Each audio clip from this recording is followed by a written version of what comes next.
du match, c'est-à-dire tout le monde l'a vécu. Mais il est bon, 4 ou 5 jours après, avec le recul nécessaire, de revoir certaines actions. Et ça, c'est l'engagement qui a été fait par Crémeau et Papy. Ce sont les premières minutes, et les premières minutes qui paraissent presque favorables. À Bastia, on a l'impression de retrouver l'allant habituel. La déception ne sera que plus grande. Mario, qui part sur son aile, on s'attend à un numéro de Mario tel qu'il avait réalisé au match aller. Là, il est bloqué par Willy van de Kerkhoff qui a mis en touche. Crémeau qui profite d'un coup franc, Mario qui va le tirer. Je pense que ces images, vous les avez bien gravées à vous. Vous pouvez vous rappeler ce que ça arrive sur ce coup franc de Mario. C'est tout premier. Regardez. Voilà. Il a trouvé la tête de son adversaire. Je veux dire que ce sont des images typiques parce que c'est un peu l'image qui s'est passée par la suite. Vraiment, où ça n'arrivait pas, où ça ne partait pas.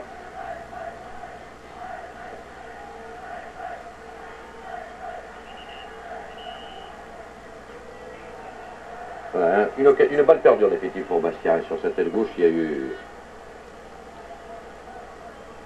l'occasion de ce coup franc. C'était les toutes premières minutes. Là, bien entendu, rien n'était joué. On attendait. C'était Bastia qui avait pris l'initiative. On a peu le souvenir que ça s'est passé. Pourtant, c'est vrai, pendant les deux ou trois premières minutes, on a vu que Bastia. Il ne devait pas durer obligatoirement. Voilà un coup franc sur Van der Kulen. Toujours dans ses premières minutes de jeu. René Van de Kerkhoff et Van der Kulen. Un tir qui est contré, là, bien entendu, en jeu de Portvliet. Ce n'était pas une véritable occasion. 6e minute de jeu maintenant. Nous allons voir la toute première occasion de Bastia, Rep,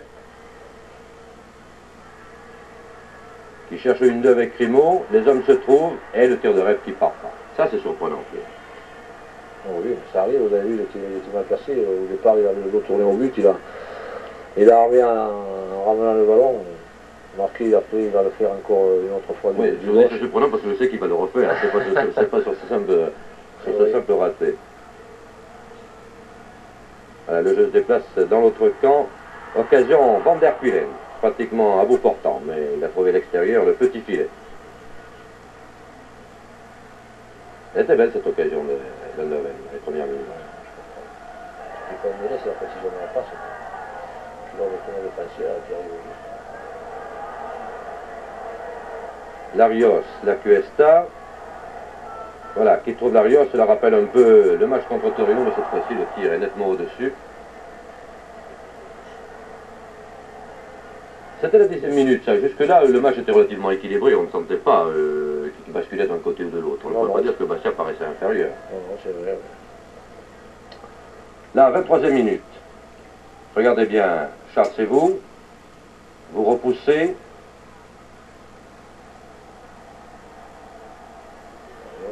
Larios va repartir. Une passe qui n'arrive pas, récupérée par les Hollandais, par Willy van de Kerkhoff.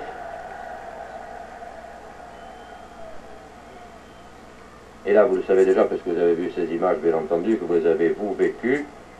C'est l'action du but, regardez-la bien. Le 1-2 avec l'Opsé. Willy van de Kerkhoff récupère et trompillard. Nous allons le revoir au ralenti. Vous pensez qu'il y a eu une faute là, de la défense?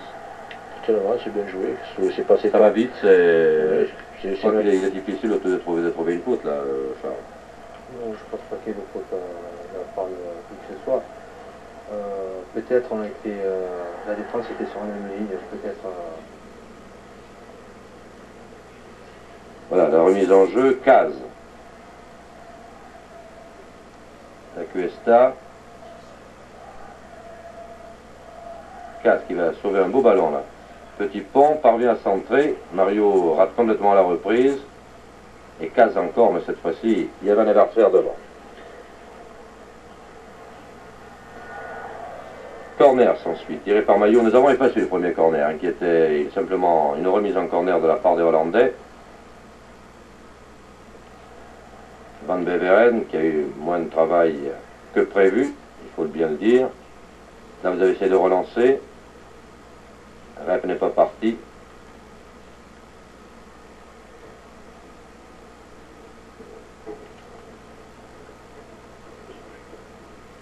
31e minute de jeu.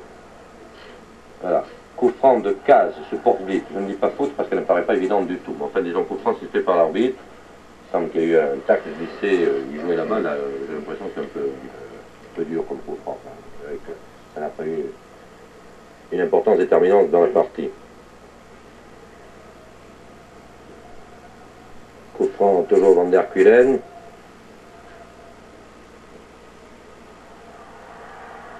Et occasion Porte-Vite, il n'est pas hors jeu. Il n'était pas hors jeu.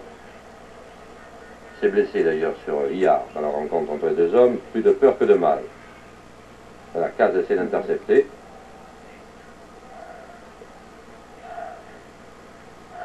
C'était une autre occasion hollandaise. Et voilà, la rentrée officielle, la rentrée qui paraît un peu triste. C'est l'impression qu'on en a retenu. L'impression qu'il y a... Il y a un 0 bien entendu, mais les joueurs hollandais paraissent plus détendus, paraissent plus à l'aise, non? Ça vous donne pas cette impression? C'est possible, oui. Moi j'ai trouvé que les garçons n'étaient pas, même avant le match, n'étaient pas concentrés comme peut-être... Moi ça m'a marqué en direct les images qui nous parvenaient. Mais je crois que c'est un peu normal, parce que comme je vous l'ai dit tout à l'heure, je crois que c'est le physique a sûrement joué, parce que physiquement, Eindhoven a été vraiment supérieur, mais je crois que c'est surtout le moral, surtout les nerfs qui ont craqué, je crois, pour moi. Ça, c'est la 67e minute de jeu. Un centre de Loupsé. Une tête plutôt. Et regardez, là, vous avez laissé passer le ballon. Decker surgit et marque, quand je dis vous, c'est Charles Landowski. Vous avez essayé de repousser la poitrine? Si, j'ai hésité, j'ai marqué un moment d'hésitation. Ça a été fatal. Nous revoyons l'action bien décomposée au ralenti. Voilà, ça c'est vous. Voilà. Belle reprise, hein, de Decker. Ballon difficile. Toujours cette deuxième mi-temps, et là, il faut le dire un peu, c'est vrai, Bastia avait un peu sombré, on était déçus. Voilà, là, passer une balle à Iard, 71e minute de jeu. Nous voyons Claude Papy, chercher Crimo. La Cuesta privée du ballon. Iard.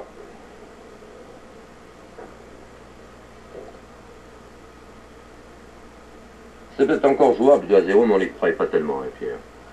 Non, je crois parce que je sais pas si on a une fausse, parce que vous voyez là, on a, sur l'écran, c'est un montage. Voilà.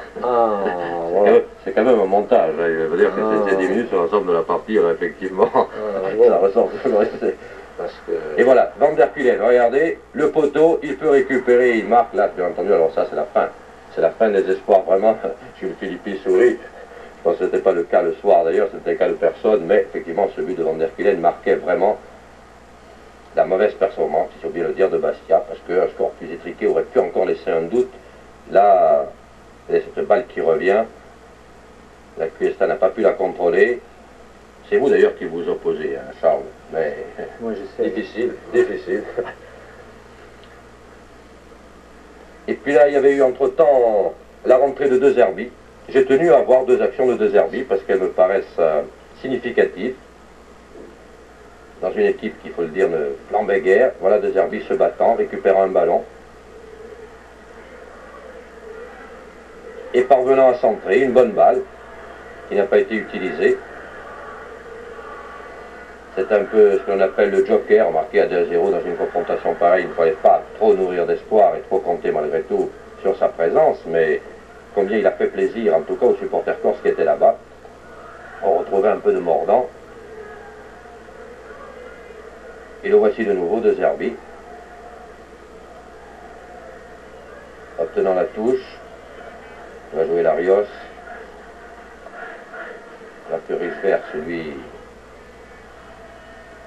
est content du résultat et pour cause. Et voici De Zerbi. Et tirant. Un tir qui n'est pas passé loin de la cage. Il y en a eu tellement peu que nous en contentions.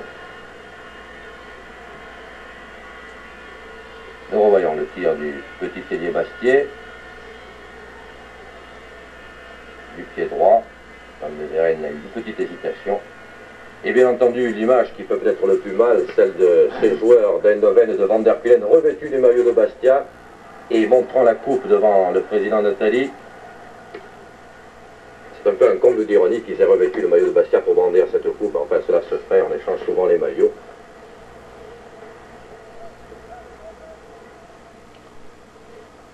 Là est la joie traditionnelle, bien entendu, de l'équipe qui gagne, le tour d'honneur, les quelques bousculades. Nous commençons à être habitués à ces remises de coupe qui maintenant, que nous vivons maintenant.